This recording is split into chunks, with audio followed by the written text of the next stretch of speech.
ओम शांति।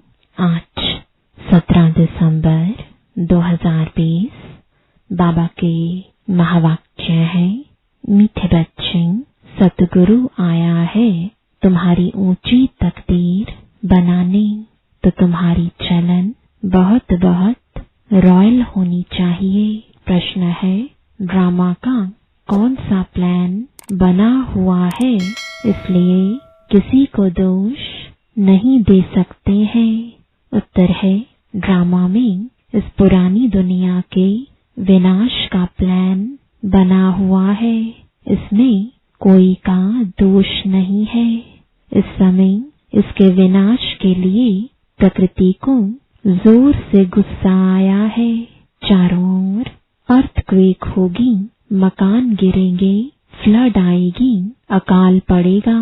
इसलिए बाप कहते हैं, बच्चे अब इस पुरानी दुनिया से तुम अपना बुद्धि योग निकाल दो। सतगुरु की श्रीमत पर चलो।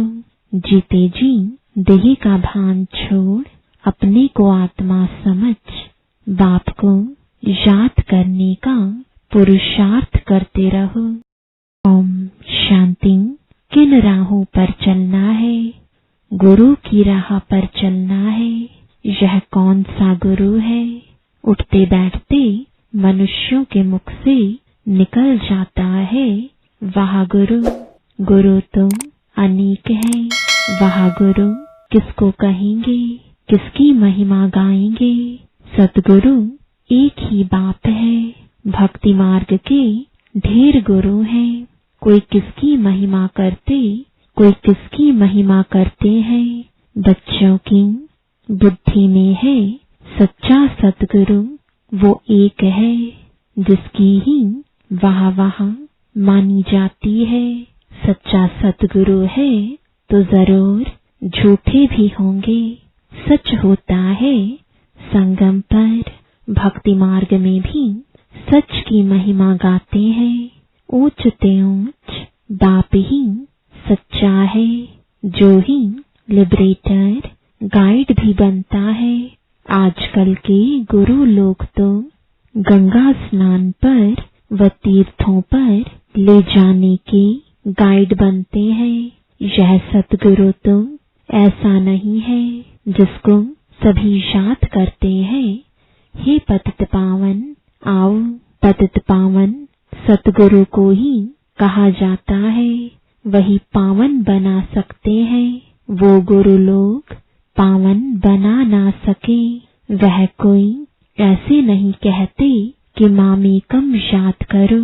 भल गीता भी पढ़ते हैं, परंतु अर्थ का पता बिल्कुल नहीं है। अगर समझते सतगुरु एक है तो अपने को गुरु नहीं कहलाते। ड्रामानुसार भक्ति मार्ग की डिपार्टमेंट ही अलग है, जिसमें अनेक गुरु अनेक भक्त हैं। यह तो एक ही है। फिर यह देवी देवताएं पहले नंबर में आते हैं, अभी लास्ट में है। बाप आकर इन्हों को सतयुग की बादशाही देते हैं, तो और सबको ऑटोमेटिकली वापस जाना है। इसलिए सर्व का सद्गतिदाता एक कहा जाता है। तुम समझते हो, कल्प कल्प संगम पर ही देवी देवता धर्म की स्थापना होती है। तुम पुरुषोत्तम बनते हो, बाकी और कोई काम नहीं करते। गाया भी जाता है, गति सद्गतिदाता एक है। यह बाप की ही महिमा है। गति सद्गति संगम पर ही मिलती है। सतयुग में तो है एक धर्म। यह भी समझ की बात है ना, परंतु यह बुद्धि देवे कौन? तुम समझते हो, बाप ही आकर युक्ति बताते हैं, श्रीमत देते हैं। किसको? आत्माओं को। वह बाप भी है, सतगुरु भी है, टीचर भी है, ज्ञान सिखलाते हैं ना। बाकी सब गुरु भक्ति ही सिखलाते हैं। बाप के ज्ञान से तुम्हारी सद्गति होती है। फिर इस पुरानी दुनिया से चले जाते हैं। तुम्हारा यह बेहद का संन्यास भी है। बाप ने समझाया है, अभी 84 जन्मों का चक्र तुम्हारा पूरा हुआ है। अब यह दुनिया खत्म होनी है। जैसे कोई बीमार सीरियस होता है तो कहेंगे अब यह तो जाने वाला है, उसको याद क्या करेंगे, शरीर खत्म हो जाएगा। बाकी आत्मा तो जाकर दूसरा शरीर लेती है। उम्मीद टूट जाती है। बंगाल में तो जब देखते हैं उम्मीद नहीं है तो गंगा पर जाकर डुबोते हैं कि प्राण निकल जाए। मूर्तियों की भी पूजा कर फिर जाकर कहते हैं डूब जा डूब जा। अभी तुम जानते हो यह सारी पुरानी दुनिया डूब जानी है। फ्लड्स होंगी, आग लगेगी, भूख में मनुष्य मरेंगे। यह सब हालतें आनी है। अर्थक्वेक में मकान आदि गिर पड़ेंगे। इस समय प्रकृति को गुस्सा आता है तो सबको खलास कर देती है। यह सब हालतें सारी दुनिया के लिए आनी है। अनेक प्रकार का मौत आ जाता है। बॉम्ब्स में भी जहर भरा हुआ है। थोड़ी बांस आने से बेहोश हो जाते हैं। यह तुम बच्चे जानते हो कि क्या क्या होने का है। यह सब कौन कराते हैं? बाप तो नहीं कराते हैं। यह ड्रामा में नोंद है, कोई पर दोष नहीं देंगे। ड्रामा का प्लान बना हुआ है। पुरानी दुनिया सो फिर नई जरूर होगी। नेचुरल कैलेमिटीज आएंगी। विनाश होने का ही है। इस पुरानी दुनिया से बुद्धि का योग हटा देना, इसको बेहद का संन्यास कहा जाता है। अब तुम कहेंगे वहाँ सतगुरु वहाँ जो हमको यह रास्ता बताया। बच्चों को भी समझाते हैं ऐसी चलन नहीं चलो जो उनकी निंदा हो। तुम यहाँ जीते जी मरते हो। देह को छोड़ अपने को आत्मा समझते हो। देह से न्यारी आत्मा बन बाप को याद करना है। यह तो बहुत अच्छा कहते हैं। वहाँ सतगुरु वहाँ पारलौकिक सतगुरु की ही वहाँ वहाँ होती है। लौकिक गुरु तो ढेर है, सतगुरु तो एक ही है, सच्चा सच्चा, जिसका फिर भक्ति मार्ग में भी नाम चला आता है। सारी सृष्टि का बाप तो एक ही है। नई सृष्टि की स्थापना कैसे होती है यह भी किसको पता नहीं है। शास्त्रों में तो दिखाते हैं प्रलय हो गई, फिर पीपल के पत्ते पर श्री कृष्ण आया। अभी तुम समझते हो पीपल के पत्ते पर कैसे आएगा। कृष्ण की महिमा करने से कुछ फायदा नहीं होता। तुम्हें अब चढ़ती कला में ले जाने के लिए सतगुरु मिला है। कहते हैं ना, चढ़ती कला तेरे भाने सर्व का भला। तो रूहानी बाप आत्माओं को बैठ समझाते हैं 84 जन्म भी आत्मा ने लिए हैं। हर एक जन्म में नाम रूप दूसरा हो जाता है।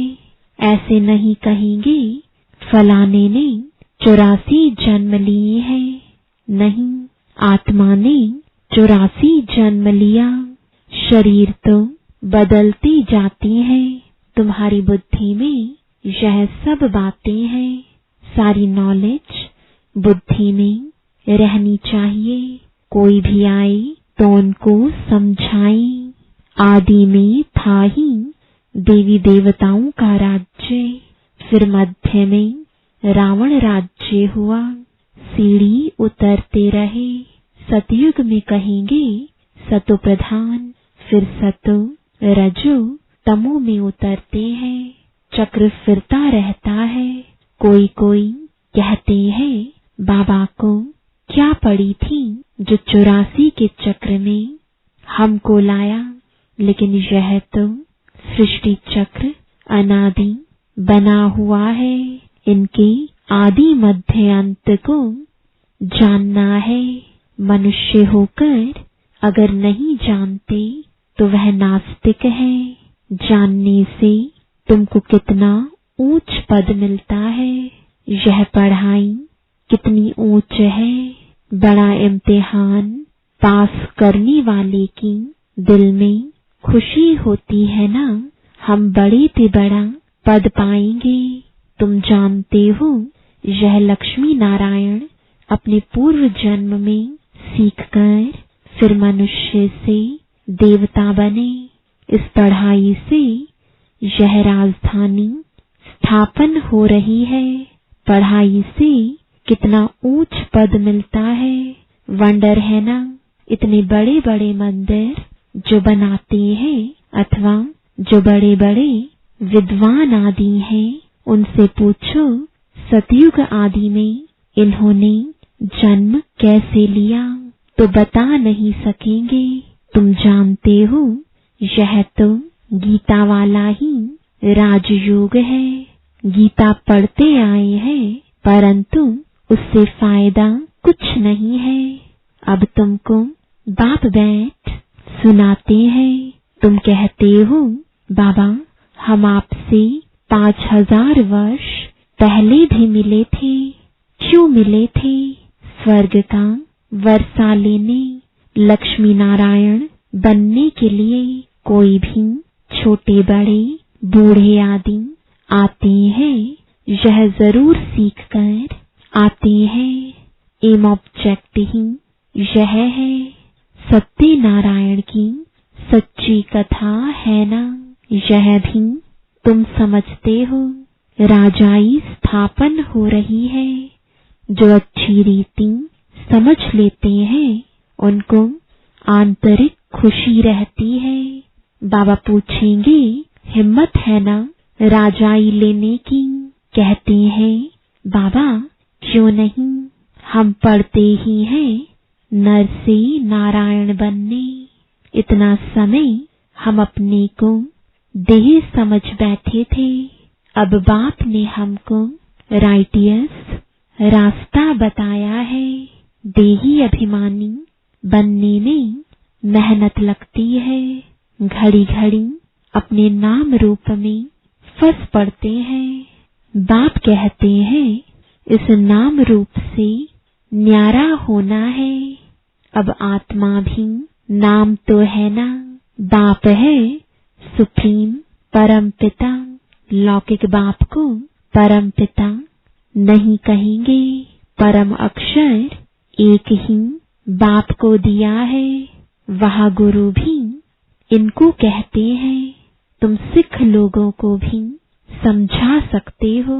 ग्रंथ साहिब में तो पूरा वर्णन है और कोई शास्त्र में इतना वर्णन नहीं है जितना ग्रंथ में। जप साहिब सुखमनी में है। यह बड़े अक्षर ही 2 हैं। बाप कहते हैं साहिब को याद करो तो तुमको 21 जन्म लिए सुख मिलेगा। इसमें मूंझने की तो बात ही नहीं। बाप बहुत सहज करके समझाते हैं। कितने हिंदू ट्रांसफर हो जाकर सिख बनते हैं।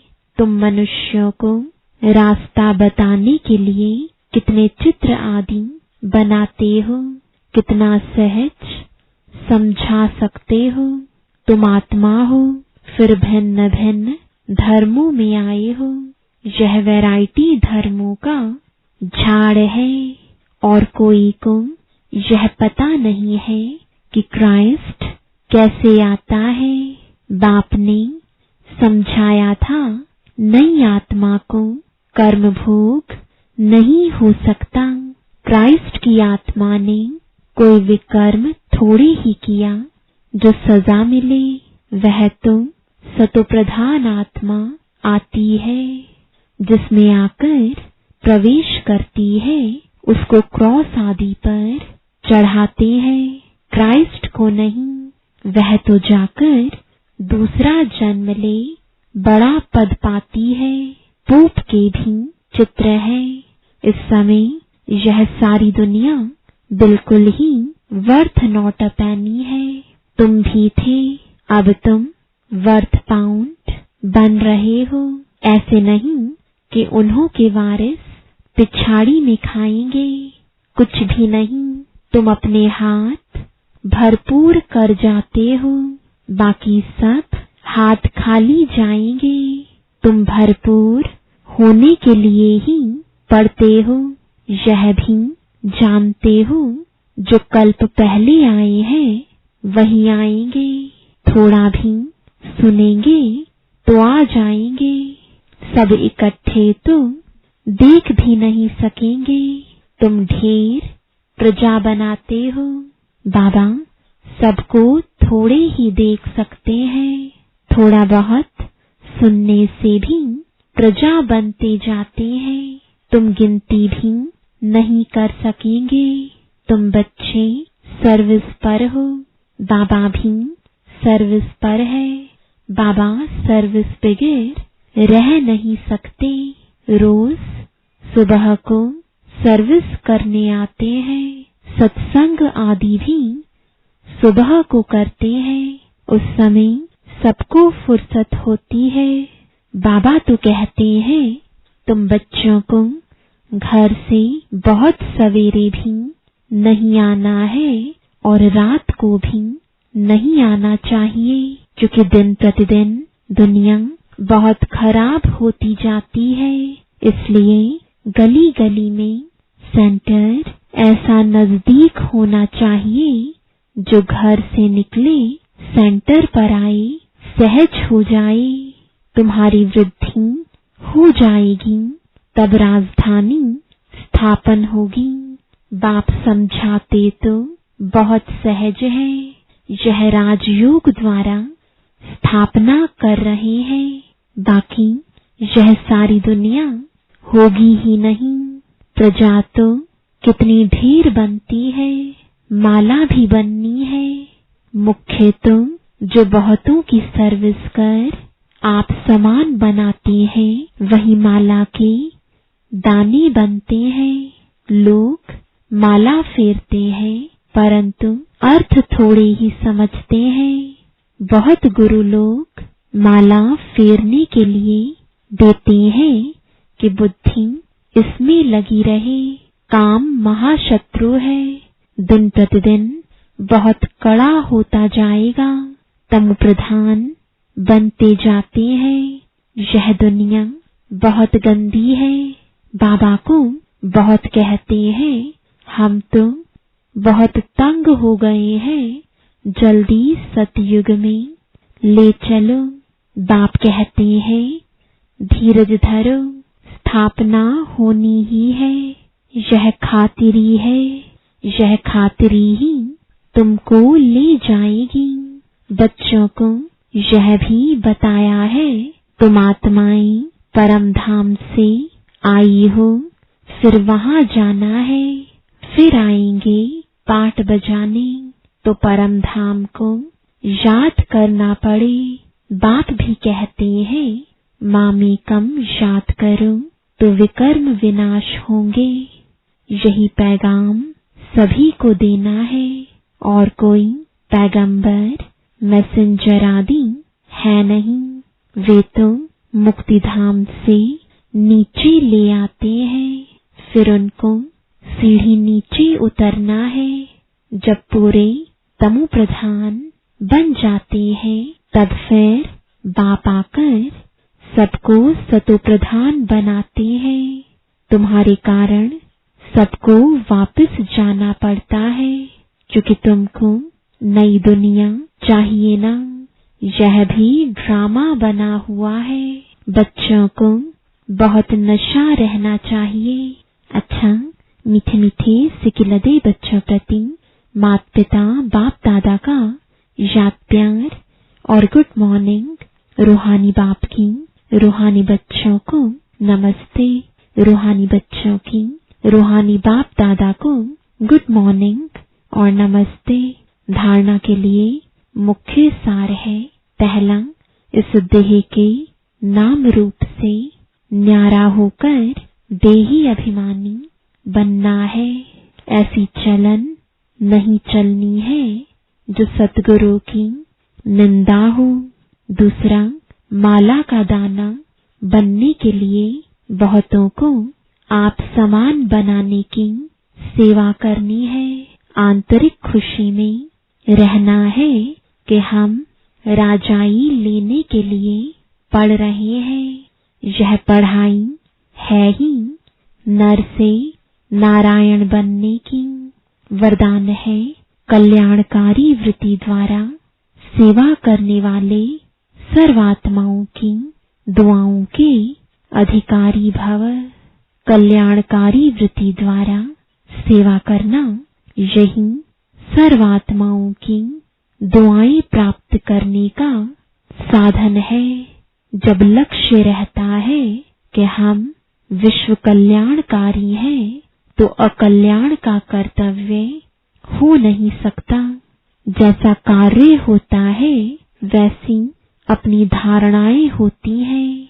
अगर कार्य याद रहे तो सदा रहमदिल, सदा महादानी रहेंगे।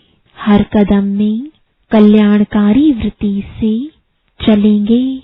मैंपन नहीं आएगा, निमित्तपन याद रहेगा। ऐसे सेवाधारी को सेवा के रिटर्न में सर्वात्माओं की दुआओं का अधिकार प्राप्त हो जाता है। स्लोगन है, साधनों